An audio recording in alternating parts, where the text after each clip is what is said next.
before I begin, I just want to let you know that as a fan of the show, I understand the emotional and dramatic weight of Mark's choice. But what I'll be doing here is taking a purely no-nonsense logical look at Mark's choice at the end of season 2, using all we know leading to that point. With that out of the way, let's dive in. So season 2 ends with Innie Mark choosing Helly over freedom. Make no mistake, this is exactly what happened.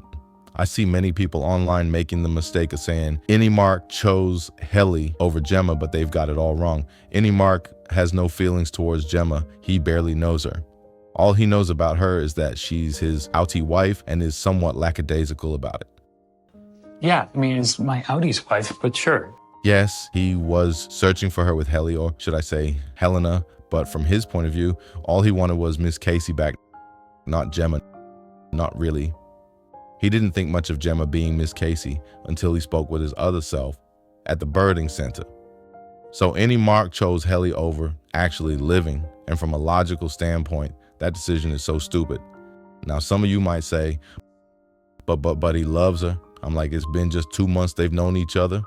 So I did some digging just to make sure I'm not saying some nonsense. As you can see, the 2 months is an estimate, but let's just let it slide. Man, if you actually deep it, it's far less than that. I mean, they spend just 9 waking hours every day for 5 days per week existing. So if we are to do an estimation, that will be 9 hours for 5 days. That's 45 hours, 45 hours for 8 weeks. That's 360 hours. 360 hours will be 15 days. They've known each other for 15 days. So you're telling me Mark gave up his freedom for a woman he's known for just 15 days because he thinks he's in love with her? Who falls in love in 15 days? Yeah, I know it happens, but you and I know it is very rare. Now you can make an argument for them and say something like not being able to see the sun and the severance thing, the switching, might make making sense of Tom insignificant for them. In their case, unique because they are mostly children in adult bodies.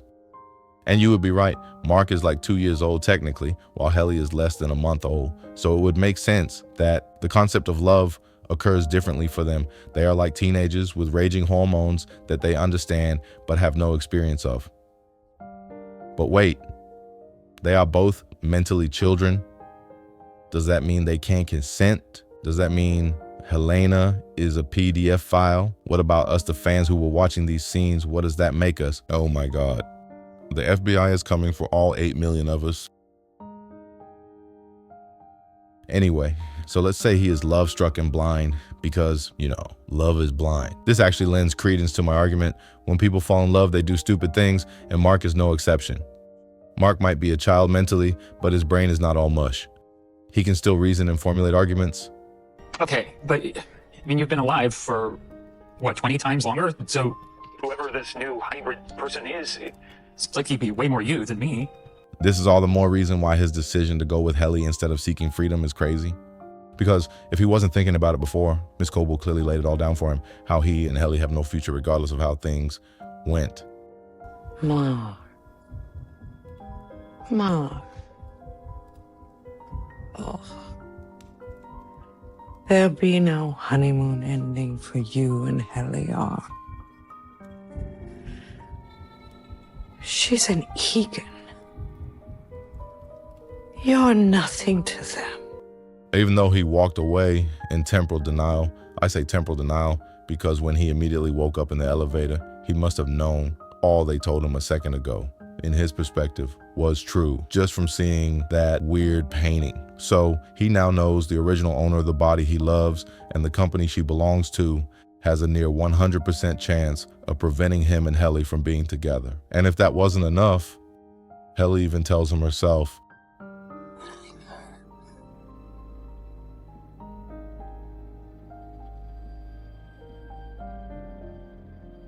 I'm hurt.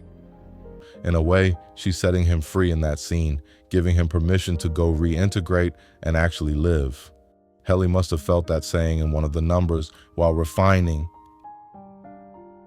If you love somebody, set them free. And if they really love you, they'll come back. If we didn't know for sure that Mark loves Helly, now we know. but stupid. You are literally going to die, bro. I mean, literally. Drummond already showed us they have no need for him anymore when he was squeezing the life out of him, using the techniques from those cards they sent to his wife.